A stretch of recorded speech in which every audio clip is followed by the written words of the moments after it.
Nestor Serrano, thank you so much for being on $2 late fee.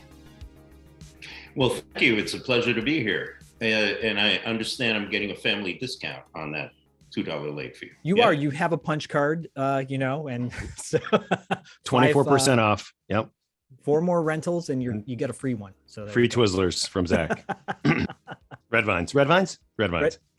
Yeah. Fun Okay. fact at the video store I used to work at, obviously this is pre-COVID. This is going back to 25 years ago. Yeah. At least it was at almost least 1918. The Spanish flu of 1918 when I was at the video store. I just remember giving out, you could buy single red vines out of this bin, right? And people would just put their hand in the red vine bin, pull their red vines out. It was disgusting, to think about all the germ swapping going on. Yeah. Dustin, what do you got there? A smoothie? This is a smoothie. Yes, this is a smoothie that was very big in my wife and I's repertoire like 2 years ago. It's a Deepak Chopra cherry, all sorts of good stuff in it. But we just kind of remembered about it like today. So very excited. You've caught me at a re-entrance into this smoothie. So good. Sounds Deepak. Semi-delicious. Yeah, no, it is semi. It is semi. No, it's really good, and I'm blanking on everything that we have in here. It's like because we added like a green, mix and all this other stuff. But hopefully, it'll make my interviewing better. Hopefully, Deepak will be proud of you. Yeah. There you go. Whenever I think, and now I'm gonna get kind of like semi-obnoxious, but as soon as you said the word Deepak or the name Deepak Chopra, the first thing I thought was Indian food. Yeah, fair enough. So it's not a bizarre association, right? Not at all. No, not at all. I can eat almost anything. You put ketchup on a gravel, on a pile of, I can eat it. There's something about it, right? Doesn't that sound yum? Oh, great. But there's something about Indian food. It's the cumin. It's what's the other thing they put in? Curry. Curry. Yes. I can't do it. Yeah. I went to London. I was doing a play at the West End for about 3 months, just around the time we were getting married 20 years ago. And my first time in London, and I couldn't find a decent meal. I literally could not find a decent meal. Yeah. So I went over, something clicked in my head. I go, just ask a local guy. So I went over to a bellhop or a doorman at a hotel. And I said, hey, where do I get a good burger out here? And he goes, oh, go here, make a left, go right. And it's and I went there. And again, I have an appetite. I can eat just about anything. This was a hamburger. I couldn't finish it. Yeah. What are you doing out there? Anyway, but the only good place to eat, apparently, by most people who live in London, is Indian restaurants. Indian restaurants are supposed to be awesome. Yep. Except I don't like. You don't like Indian food. So that you're thwarted immediately. I mean, you can. You know what we were doing? We were going to a Pizza Hut that had all the salad you can eat. Oh yeah. And I would literally sit there and eat salad and dried up pizza. No, that's terrible. Sounds like a very great play, by the way. Let me drop a name. So that was a play that we were doing in London in 2002. And it was directed by Philip Seymour Hoffman. Oh, nice. With an extraordinary cast. Anyway, it was the best production I have ever done in my entire life. And I did I've done Broadway with Robert De Niro and Patrick Stewart and all this other stuff. I've done a lot of theater. Yeah. This was a game changer. That's high praise for sure. Yeah. Wow. Yeah, you might be able to catch it because we did a BBC version of it for the BBC radio. What's it called? Jesus Hopped the A Train. Jesus Hopped the A Train. It was written by, oh my God, he's like a Pulitzer Prize winner. My God, I'm blanking on his name too. But anyway, awesome play. Nice. Okay, we'll have to find that. I'm sure we will actually. We absolutely will. How long was the run? 3 months. 3 months. Okay. Wow. And it was set for 3 months. It wasn't like people stopped showing up. We were sold out. It was an awesome experience. And it was also at that same time, coincidentally, when it was like the American invasion of theater in London. I mean, I was there with my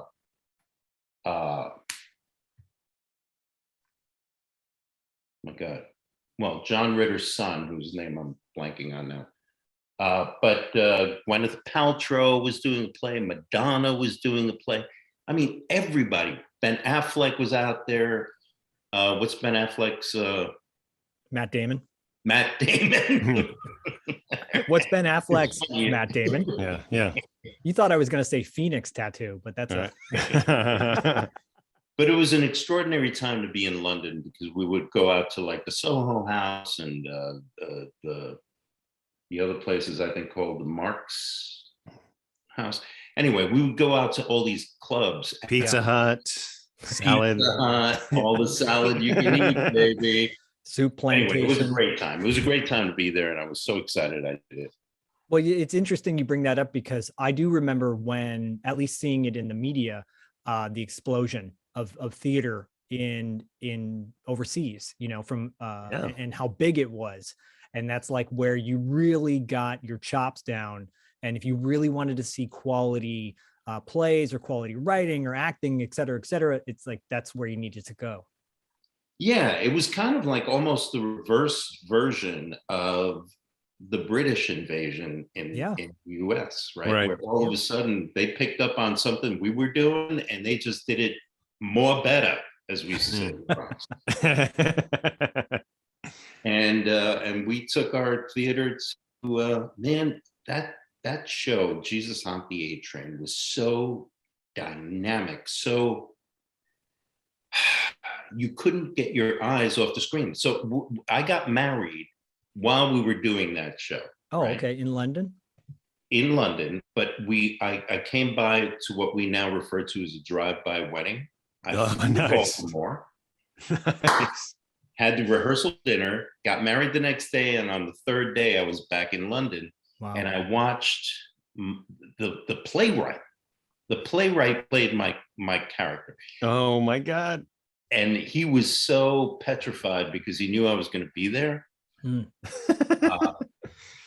don't know why, but he was, and it showed.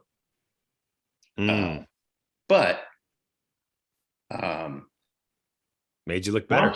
Watching the show, right? Being there in the audience, watching this production was so engaging. And I know the show, right? So I've been doing it for like a month and a half or whatever before I took off to get married. So I know the show, I know what's going to happen, but to watch it, man, it was breathtaking. I bet. That's really cool. I bet that's a ringing endorsement for the play itself. Then if one of the performers is out in the audience watching and going, okay, yeah, that is amazing. Wow. Well, I will say too, you've had your body of work. We were talking off air about Barry Bostwick, and you were saying, well, I got compared to Barry Bostwick back in the day. We would hold you in that same echelon. No joke. Wow. Well, I find myself pleased to be there, but I'm not sure I deserve that. But I appreciate what you're saying. You do, and we appreciate the humbleness that you have. Barry Bostwick was on your show right now. You'd be like, man, you blew Nestor's fucking doors off. No, Barry would be a candle to you. Barry would be offering to make you some pottery because he's a big potter. Yeah. And he appreciated the fact that we talked more about pottery than we did Potterist Horror Picture Show. Yes. So there you go. We were saying offline as well, we were hoping you would introduce us by calling us Chooch. Huge. And Huge. I'm trying to remember where did that come from? Was the that Hat Squad. Hat Squad. the Hat Squad? Oh my God. You're the guys. I know there were two people out there who saw that. You're them? I not only have I seen every episode, I have every episode on VHS cassette Oh tape. my God. Zach wanted to be in the Hat Squad. You need help. I do need help. tell my wife knows that. So I'll tell you a quick story about that one. So I did an episode of a TV show that I've got his book here so I can remember his name somewhere. Sonny Spoon. Stephen Cannell. Oh, right? Yeah. Yep. So Stephen Cannell was the king of like really cheesy TV shows in the 80s and 90s. Sure. Yeah. And, Rockford Files and right. everything else. So I did a movie, Hanging with the Homeboys. Yep. And Stephen Cannell's writing crew went down to Salt Lake City to watch, the Park City thing. Oh, Sundance. Sundance. Yeah. The Park City thing. I love it. and they came back, and I got a call from Stephen Cannell. So I had done a couple of episodes of his crappy TV shows. Wise Guy and. Yeah, I did an episode of Wise Guy, and I got a lot of feedback. So let's go to Wise Guy, right? So I'm doing Wise Guy. I get hired on Wise Guy. And I was hired as I appeared all the time. Everybody expected me to appear this way. But I grew this tiny little pencil mustache, and it was so sleazy. And I don't know if you ever saw the episode, but my name was Kiki Nano. And so he was this like really cheesy Italian mobster kind of guy. And so I came in and started shooting the episode with a director who did not see me audition. Okay. So now I've got this really thin, cheesy pencil mustache, and we're shooting for like 3 days. And I've got this character, and he talks like this, and he's got this whole little singy thing, and it was like, and so the director didn't like that. Oh. He said to me, "You sound like, what was that woman who?" Oh no, it's already. He always talked like, really famous. What was her name?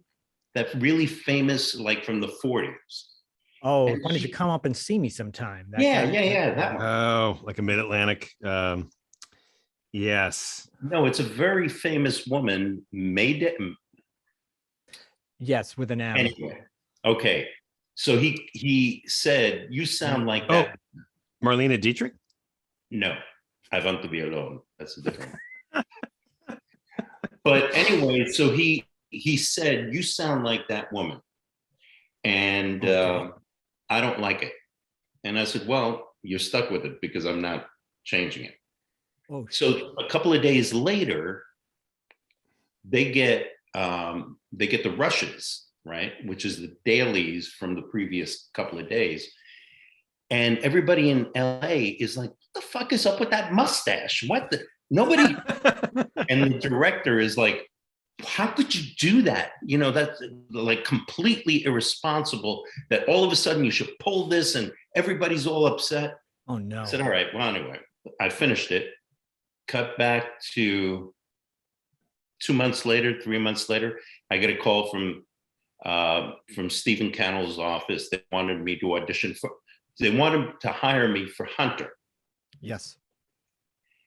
And so at that point, I had shaved my mustache. So I walk in. Oh no. And the first thing the director said to me was, "Where's your mustache?" Oh no. So the one thing that they were all so super fucking pissed about is the one thing they wanted back. Oh God. In this other one. Anyway, so of course. So cut back to Hanging with the Homeboys, the writers of Stephen Cannell's show. They come back and they go, so Stephen Cannell says to me, "Hey, listen, I want to fly you out to LA." I was in New York at the time. I want to fly out to LA because I want to talk to you about stuff. I said, okay, go out to LA, sit in his office. And he says to me, all right, I've got a couple of ideas that I think you would be terrific for. And I go, okay. So he gave me 3 ideas. And one of them was the Hat Squad. And so I said, okay, well, I think I think that one kind of speaks to me more than the other 2. So we get to the audition process. Now I have to go to CBS, and I'm auditioning in front of a bunch of, all the CBS execs, and they bring me back into my little green room. And then Lucy Cavallo, who was the casting director, goes, "Come, Nestor, they want to see you one more time." And I get there, and everybody stood up and gave me a standing ovation in a way of saying, we've accepted you and you're the guy. Wow. And not only that, but we're standing on our feet. Wow. I'm sitting there going, you guys are fucking nuts, but all right, yeah. I'll take the job. Yeah, Raphael. It was a lot of fun. That was it really seems like you had a lot of fun on that show. And Dustin and I were talking the other night about it. Like, you got top billing on that show. The concept, to me, as a younger person watching that show, it fulfilled kind of the fanboy fantasy that I had as a little kid.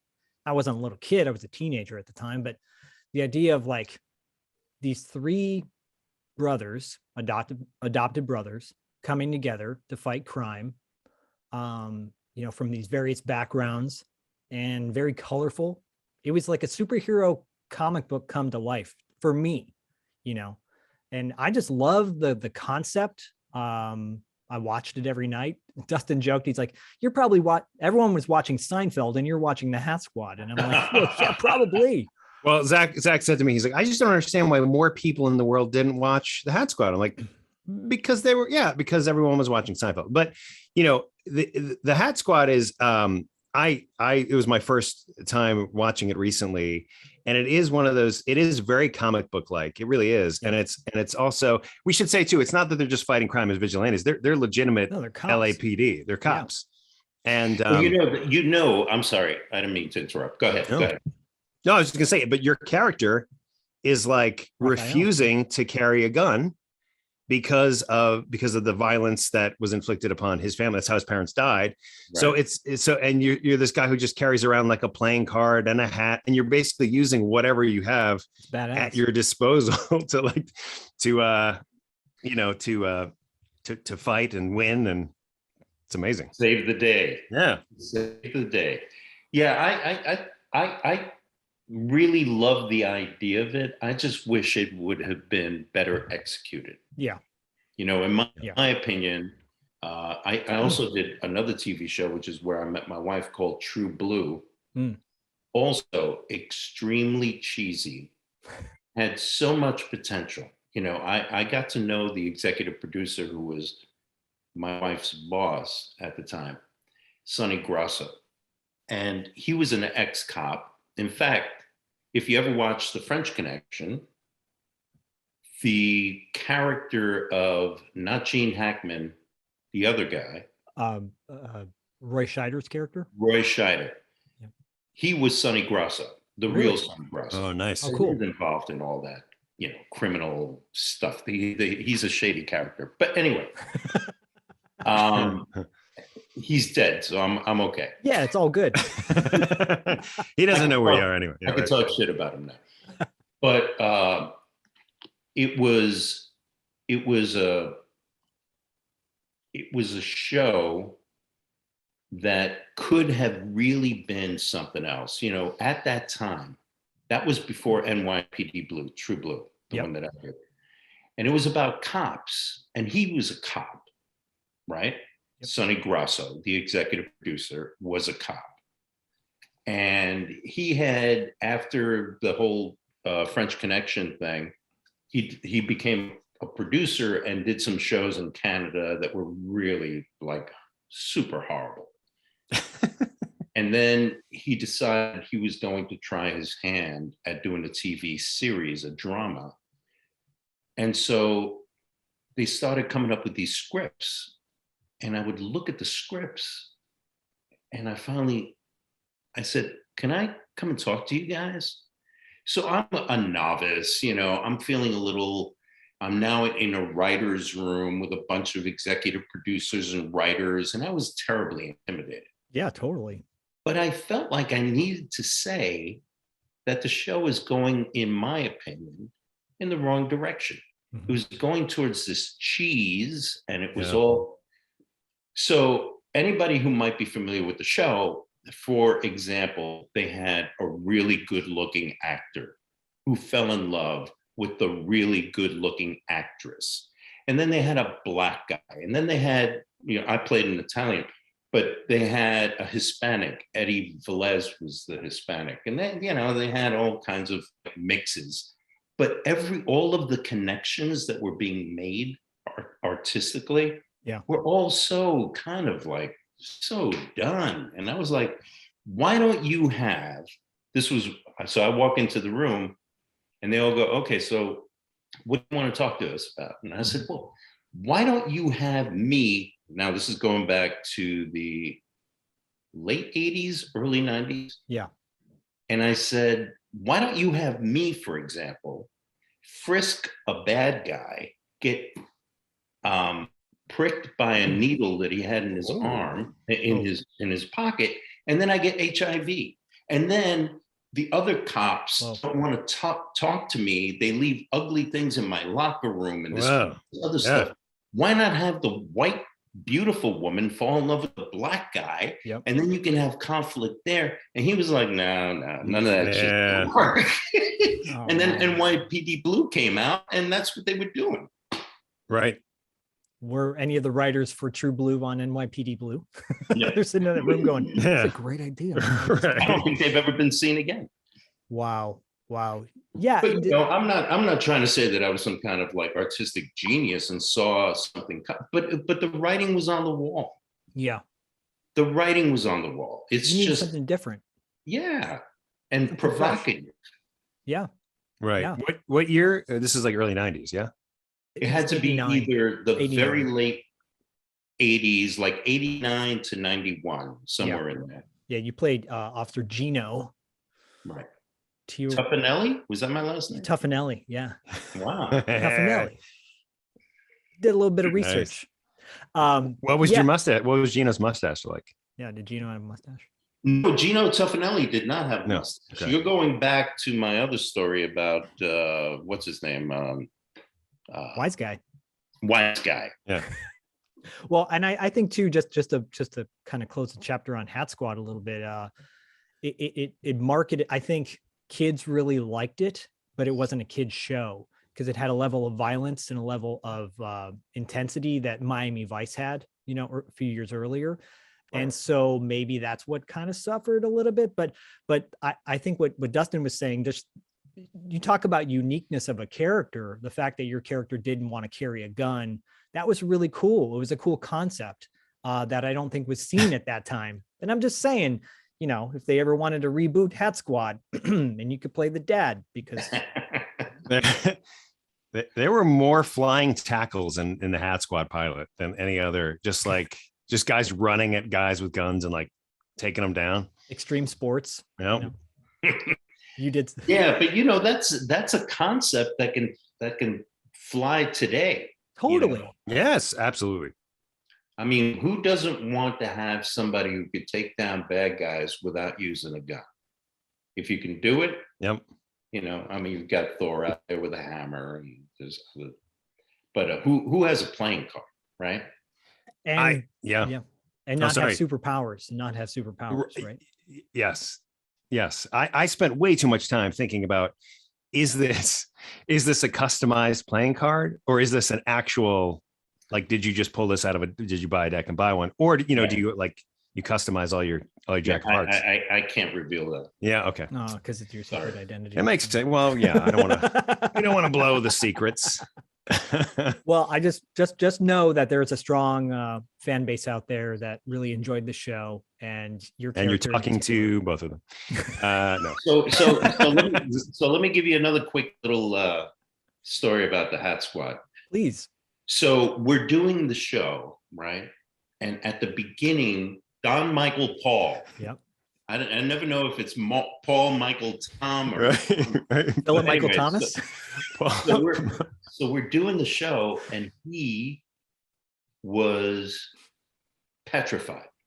He was like, "Oh my God, I haven't been in front of a TV camera in 3 years, and I'm been doing a lot of writing. I'm petrified. This is horrible. I don't know what I'm doing. Please have patience with me." Wow. And I felt for the guy. Yeah. Anyway, it turned out he was like really, really, really good. And I think he wanted to kind of bear his insecurities, just kind of release them out there in the universe and go, okay, I think I told everybody I'm going to panic, so now I don't have to panic. Yeah. And which is a good strategy, by the way. I play that card all the time. Right. So we got along so well. He was my best bud of the three of us. Nice. Billy Warlock, he had his own little baggage. We all have our own little baggage. Yeah. So me and Don got along really, really well. Really well. We bonded severely. And then, I don't know, he started to get his confidence up as we were shooting the episode after episode after episode. He started to become a little bit more, I have to use the right word. He became cocky. Became an asshole. He became an asshole. And he would, so my thing, if you remember the show, I was a slow walking, slow talking, kind of like, don't fuck with me. You don't want, he was more brazen. He was. Yeah. Yes. Right? Yeah. He was like a football player practically. Right. Yeah. Right. He was a bull in a china shop. Yeah. And that during that melding period where he started to become this and I stayed where I was, we started to kind of like go in different paths, not just artistically, but we were butting heads on the set. And so CBS came over to us I'm making the day up, let's say on a Monday. Yeah. CBS, the execs came over to meet us in Vancouver. And they said, we love the show. We just came up here to tell you we really love the show. That was on say Monday. Thursday, we were canceled. It's like, what the fuck happened? We really love the show thing. It always works. It's amazing. So we still had to complete 2 episodes. Oh my God. So once things go south, people start to look to blame other people. Of course. Yep. And Don picked me. Oh no. Oh no. And it almost became like, I was in his trailer because the executive producer came to me, not Stephen Cannell, his second, came to me and said, Nestor, I have some really bad news for you. I just got word that you're the reason that the show is blah, blah, blah. And I'm like, and if he wasn't crying, he was on the verge of tears because I loved him. Okay. And so I knew, I said, well, it's done, right? It was him. And he goes, I can't tell you. So the fact that he didn't deny it affirmed to me that it was done. He walked away. I left my trailer. I went and Billy Warlock and Don were in his trailer, in Don's trailer. And I went in there and I confronted it. Yeah, good. And I said, you're a fucking dick, man. You're a fucking dick. You scum. And he goes, what did you call me? And he got up and brazen. And I said, sit down, motherfucker, before I kick your ass. Pull out your cards. Anyway, that was the end of that. Wow. We finished the show. I didn't talk to him. He didn't talk to me.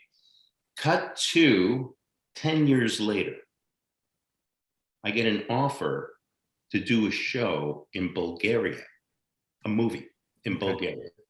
One day, and I'm telling you, a shit load of money for one day shooting in Bulgaria. And I was like, I have no idea what this is about, but that shitload of money, I'm going to go. And it was Sniper 5. Nice. So I go over there and I get to the hotel, and the next morning it's time for a pickup, and I go over there to get picked up, and there's Don. Oh man. He was directing. Oh, he was directing it. I think we're going to say he was the driver. No. That would be a lot funnier. Nice. He was the bellhop. Yeah. I'm ready to take you to set, Mr. Serrano. But so he was directing this, and he singled me out. You know, I mean, that wasn't an accident. It was an offer. I didn't audition for it. I didn't even know it existed. Clearly, he singled me out. And that night, we went out to dinner with a few members of the cast, and we laughed about the shenanigans. Oh, that's nice. You know, and so it all turned out really, really good. He's, you know, he was going through, I think he was going through a difficult time, you know, he went from being like super scared to being super confident, and maybe somewhere, you know, he found the middle somewhere. Well, that's interesting because that, first of all, I love that it turned the page, and he came around. I've had moments in my life, and I know Dustin probably has too, that you've had those falling outs with people, and then they come, it's clearly their fault. They come around at the end, and it's nice to know that there's a little bit of humility in that. And like, you know what? I fucked up. I'm sorry. You know, let's make amends. And that's a nice way to make amends, by offering you a ton of cash and trip to Bulgaria. I'll take all the amends everybody's got coming. Yeah. Bring on the amends. Sure beats a sorry card. No, but he was such a great guy when we were working together, and then when I met him after I discovered, and we shot the scene and went to dinner that night, that he really hasn't changed. He's an incredibly charismatic, charming person who's just going through something, and I'm glad he found himself. Yeah, that's awesome. That is cool. That is cool. I mean, that's the thing about that show, The Hat Squad. The three dynamic differences between you guys, Billy, Don, and you, but all three like hunky dudes and charismatic, and had a kind of a presence on screen that really showed. And you know, like you said, it's not. It's nice to know that it sucks the way it ended, but it's nice to know that you had enough of a run for it to still exist in the embers. You know what I'm saying? Yeah. No, I get that. It's a beautiful thing. You brought up Hanging with the Homeboys though. Wait, before we do that, I know we want to segue, but for my own, I would love to jump back, do a little bit of an origin story for our audience, in the sense that you haven't stopped acting, which is, you know, incredibly impressive. Like, you started, and I just wanted to get you were born in the South Bronx.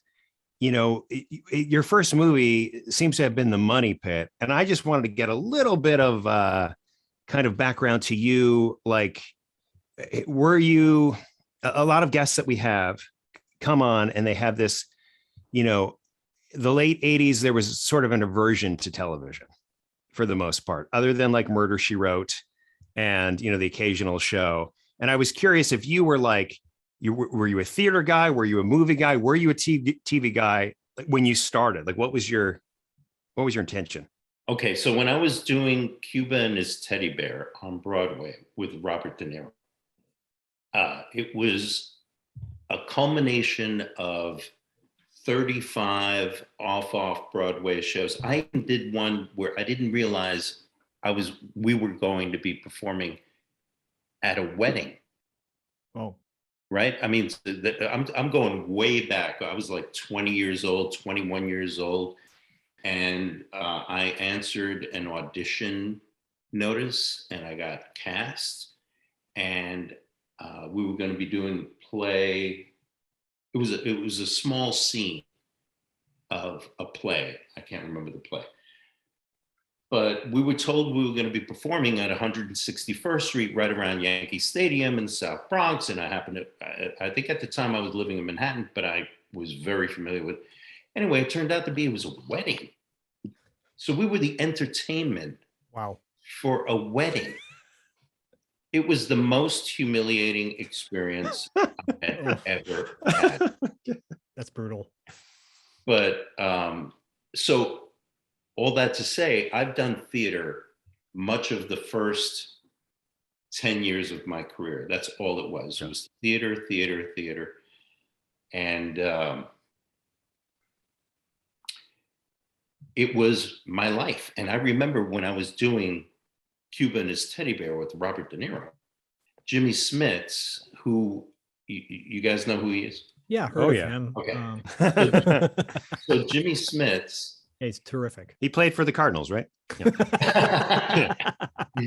So Jimmy Smits' lady friend, who he still refers to her as, Wanda de Jesus, played my girlfriend in the play. So he came over at some point and he said to me during, I don't know, it might have been a dress rehearsal, and he said to me, he goes, "Hey, Nestor, why don't you come out to Hollywood? You should come out to Hollywood because I'm telling you, you probably are going to score out in Hollywood." And I said, "You know what, bud? No, I'm not a Hollywood guy. Yeah. I'm not a sellout." Yeah. I like seasons and intellect. Yeah. I like Pizza Hut. Yeah. like salad and But I was kind of arrogant, you know, and dismissive of the whole idea of doing film and television when theater was, you know, where my heart was at that time. But after Cuba and His Teddy Bear, there was so much enthusiasm for me because I was in a Broadway show with Robert De Niro. And then slowly that starts to fade. And, you know, people don't even know the show anymore. Right. But so theater was my life and I loved it. And I'm seriously considering maybe going back. And, you know, I'm now in Baltimore. Yeah. There's so much great theater out here, you know, Center Stage, Everyman. It's just like one great regional theater after another. And I'm thinking about maybe going back and doing some theater. Love it. Yeah. We approve. Well, there's something beautiful about that's always been in your heart, right?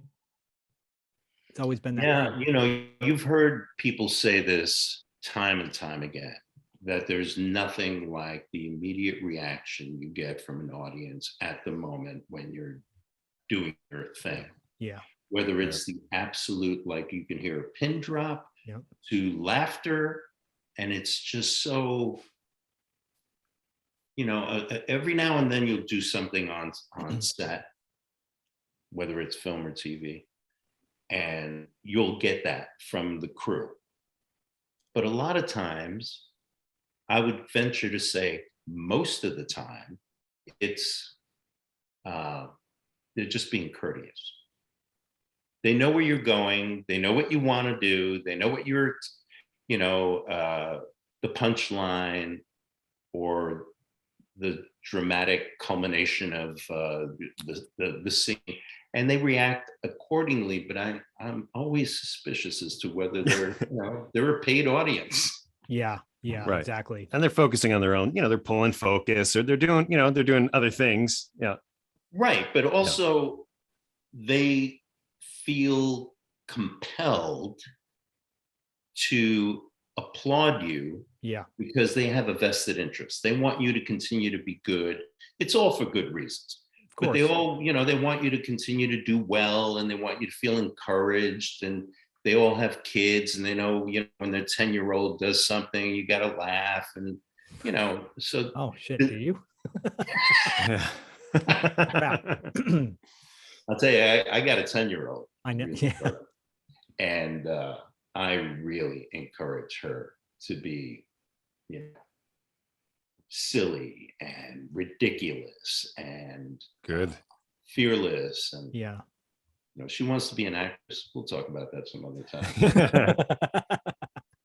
I also have a 32-year-old son who is Whoa, whoa, whoa. That's quite a spread, right? Yeah, a little bit. He's a Japanese language arts teacher at Columbia University. And Nice. So he's very not proud. smart at all. Oh, dude, that's Mazel awesome. tov. But when he was 12 years old, so my son is half Japanese, right? And so he never wanted to watch anything that I've ever done. He never interested. And then so at some point, I think he was 12 years old and Jackie Chan was on top of the world. And even though Jackie Chan is Chinese and my son is Japanese, there was something there. There was a connection. And he and he said to me, Dad, what do you think about my being an actor? And I said, hey, man, when you graduate from medical school, you can do whatever you want.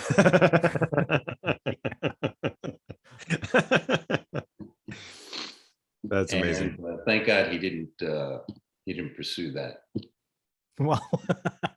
Well, hey, man, hats off to you for raising one heck of a son, sounds like, and you're doing the same with your daughter. So I know I've got a 7-year-old boy, and I put all my energy into him. You know, Dustin knows that because I talk about him all the time. But I used to teach kindergarten. You have a son? No. When? Where? How'd that happen? I used to teach kindergarten, and when I was first a teacher, I was like, I don't want to teach 5-year-olds. Like, I want to teach high school kids and really want to get to the meat, of like where they really get the information. But then when I started teaching that age, that 5-year-old age, and realizing, wait a minute, this is the blueprint from this point on their career as a student. They're going to remember this. They may not remember every moment, but you want to have this be as memorable to them as possible. The impact that you can have on a 5, 6, 7-year-old is going to impact how they behave when they're in high school. Totally. Yeah, I agree with you. Yeah, it's a beautiful thing. It's a beautiful thing. I don't have kids, but I'm always looking for 5-year-olds to mentor and instill medical school values. Yeah, Dustin has a 10 feet limit he has to keep away from my son at all times. Yeah.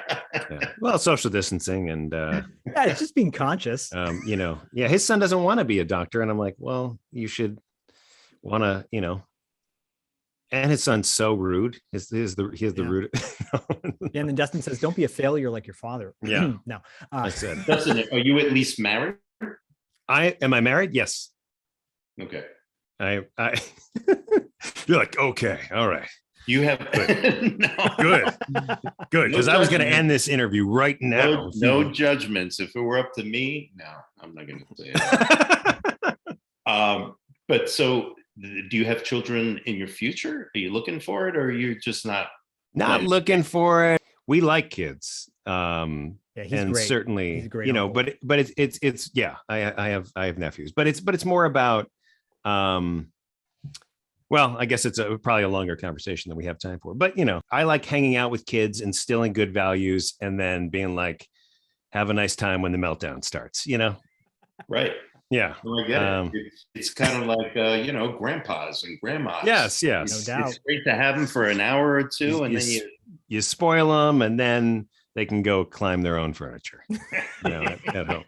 Yeah. I want to bring it back to your acting career because this is better. This is so much better. You were so you had this chip on your shoulder when you were in theater, right? And then you made this shift. What was that thing? What was that thing that finally you're like, okay, I'll give it a try?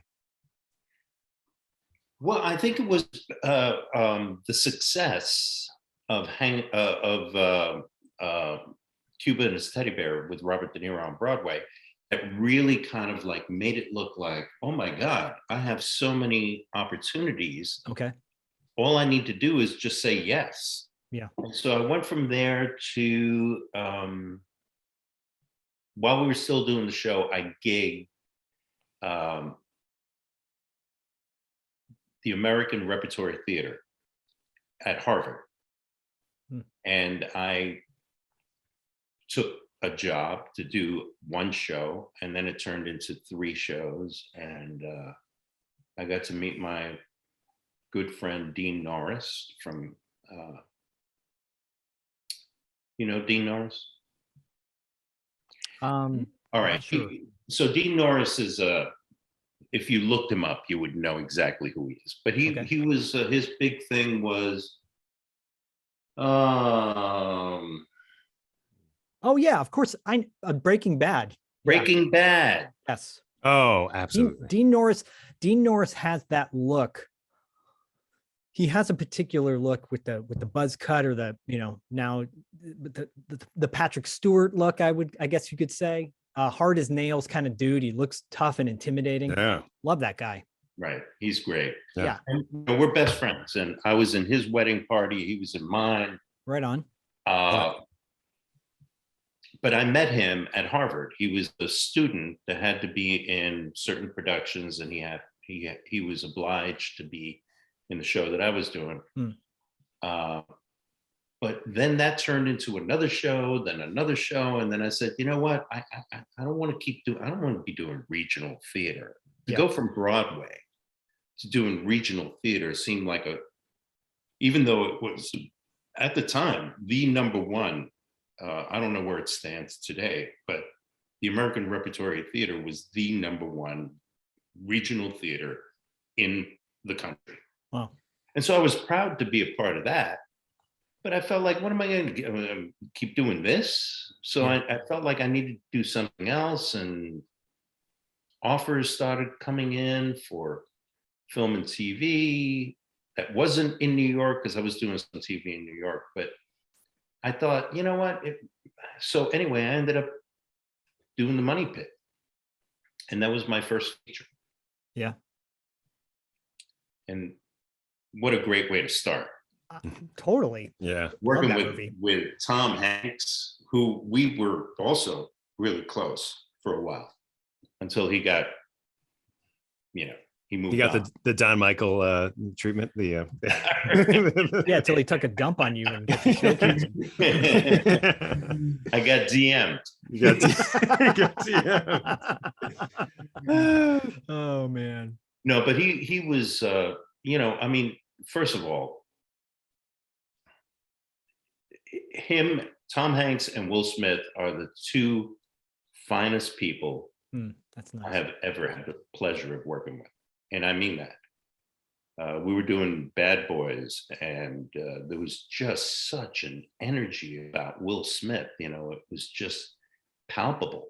Yeah. It was good, and it was fun, and it was silly, and it was just extraordinary. That's beautiful. Martin Lawrence, you know, Martin Lawrence had some buttons that needed to get fixed, but Will Smith was awesome. I want to jump forward a little bit to Hanging with the Homeboys, because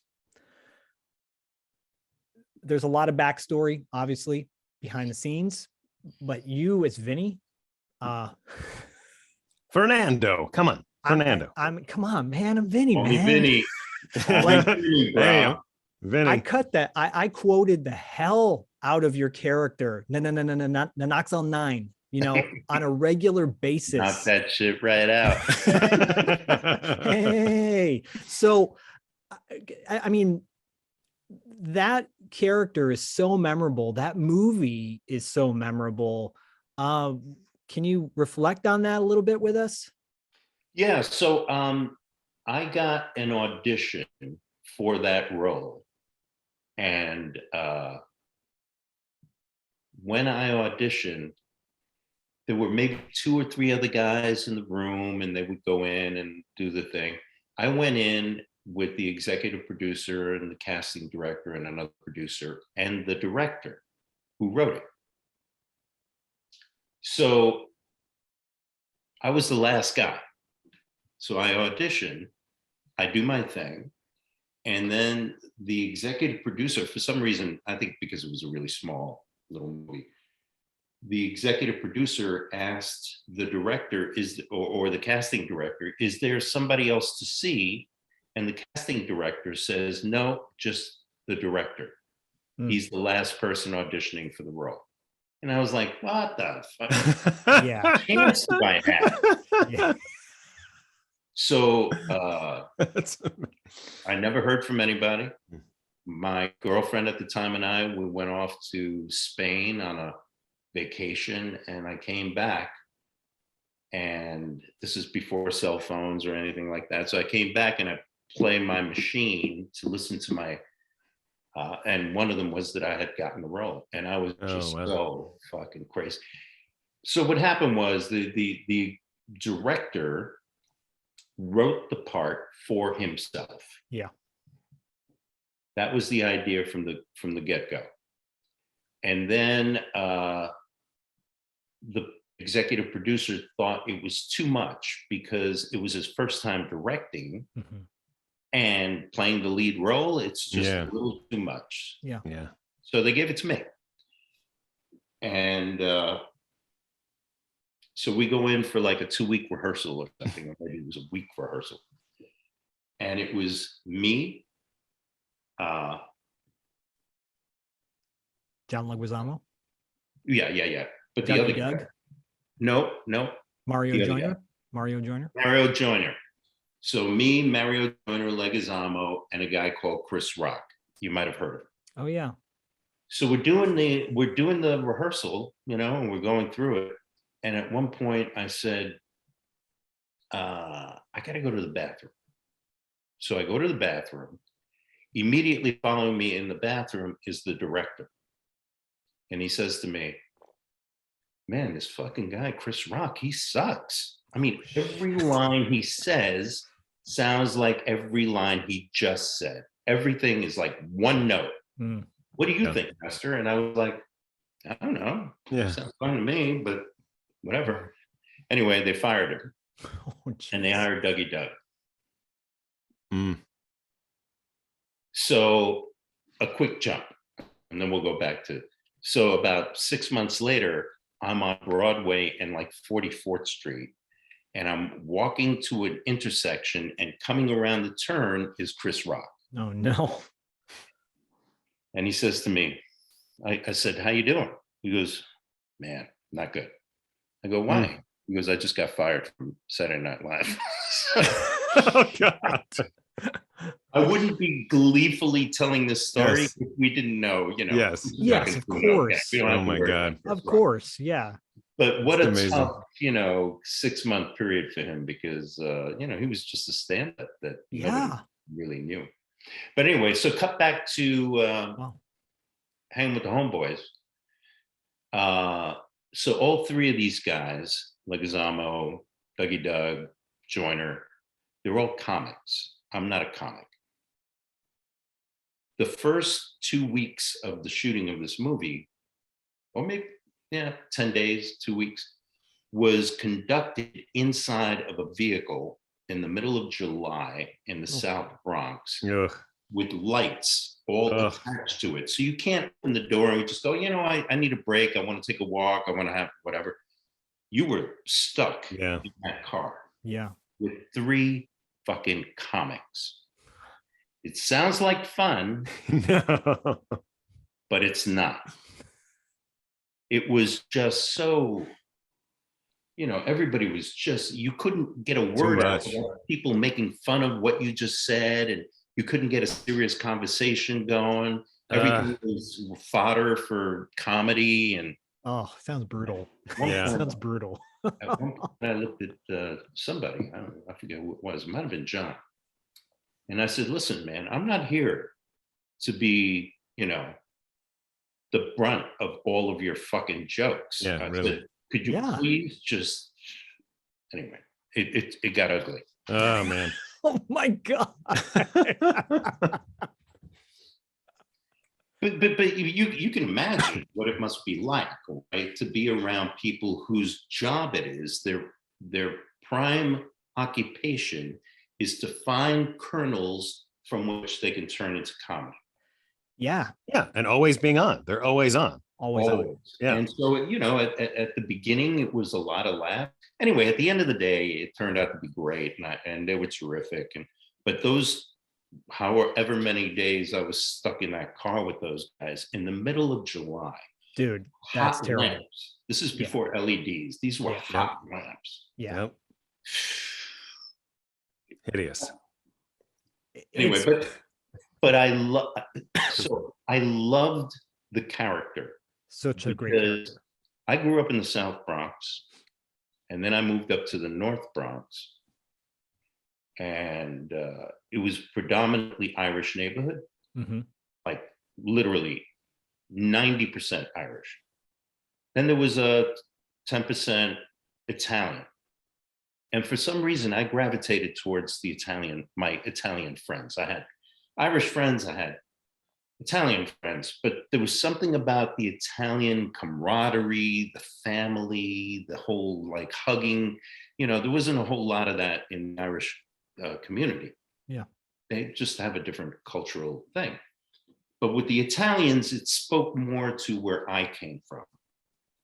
And so I wanted to secretly be Italian. And so when I got this part, it was like, oh my God, this was my upbringing as a kid. Amazing. Yeah. I can relate. I did Wendy. For decades, I thought I was mostly Italian. And then I did a 23andMe, and it turns out I'm mostly British and German. And I'm like, what the hell? My life has been a lie. You thought you were Vinny when you were really, I don't know what, Brent? Lord Baltimore. Brent. Yeah. There you go. But I completely understood that character inside out, and it was so much fun playing him, and I was blessed. And that scene with the hey Wendy. Yeah. So that scene was shot once. Wow. The entire scene was one take. We did a take prior to that where something screwed up the camera or something, or maybe me. The second take was one take, and it was done in one shot, no cuts, no nothing. And it was so much fun to do that. It's a beautiful scene. It's a great scene. I mean, you steal the show in that movie. There's no doubt. It's a great, it has so many elements of like movies that have come out before or after, but really nothing, in my opinion, quite like it. This urban, buddy story that devolves over the course of an evening, Kind of like Diner in a way. Yeah. So Joe Vasquez, who unfortunately died, who was the writer director, he was planning on doing Hangin' with the Homegirls. And it was going to be is it 4 girls in the pool hall? Yes. Right? I think so, yeah. Yeah, it's either 4 or 3. But he was going to do the film the same exact time, wow, but from their perspective. And I thought that was such a great idea. But totally.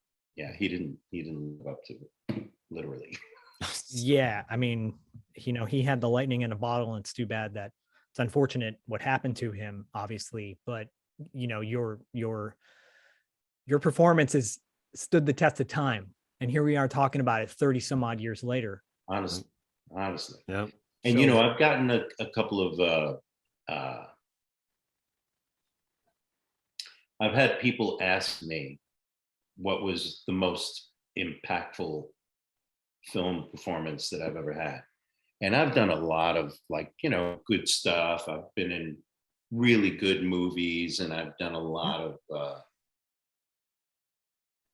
things that I'm really proud of on film, mostly, and some TV. But Hangin' with the Homeboys is the one that I really admire the most, because I thought I had a real impact in the movie. A lot of times, I was in the movie The Insider. Yeah. with Russell Crowe. Classic Yeah. Michael Mann. Yep. Yeah. Well, man. If you were to ask me which is the movie that I think was the most important, I would say The Insider. Mm-hmm. It just, it was an important movie at the time. Yeah. It's been kind of diluted a little bit, but it was an important film about Brown and Williamson and, corruption and all kinds of like really important stuff based on a true story. But Hanging with the Homeboys. I just love Hanging with the Homeboys. And you know what? You know what's really kind of like impactful to me is that Hanging with the Homeboys is the one film that I find myself at a hard time to decipher when somebody says, "Where do I know you from? Where do I know you from?" And so a lot of times, right, especially if they know I'm an actor, they go, "Oh, you're an actor. Where do I know you from?" So you can usually size somebody up by their age, their gender, their race. You can look but Hanging with the Homeboys, I was one time walking down the West Village on 8th Avenue or something. And there was some festival and there were cops all over the place, right? Yeah. Guarding. And this heavy set, big pot-bellied, seemingly Irish cop comes over to me and he goes, "Hey, where do I know you from?" Hey. And I go, Law and Order, CSI, NCIS. I went through all the cops. It's a fun game. And finally, he goes, "Hey, wait, Hanging with the Homeboys." Like, what the fuck are you doing? Hanging with the Homeboys. You're an old fat Irish cop. But Love it. It seems to have transcended race and gender and all that stuff, which is great. Yeah, and it came out Amazing. at a time, and when hip hop was changing, the culture of hip hop and rap was looking different. I know for me it was huge that early 90s period of hip hop was probably my favorite era for the music at that time, and the clothing, the style was very unique, and it was going through this weird period. I mean, whether it's good or bad, depending on what kind of outfit you're wearing in that movie, it's pretty bad. I remember when they came up with the wardrobe for me and Hanging with the Homeboys, I was like, "Come on, I'm not wearing this fucking, what is this, a purple bathrobe?" Well, at least you didn't have to wear that black and red checkered trench coat that Mario Joyner had to wear. Right. That was god awful. But no, we all had a good chuckle when Joyner had to come out in that. I bet you did. That's when he became the fodder for the night. Yeah. He didn't get stuck in the car with that jacket on, did he? So. Oh man. Thank you for coming on the show. It's really, really been a pleasure. Thank you. My pleasure. Really. I've done a bunch of these. This was a good one. Oh, thanks. Good. Thanks. Good. Yeah, I get that a lot.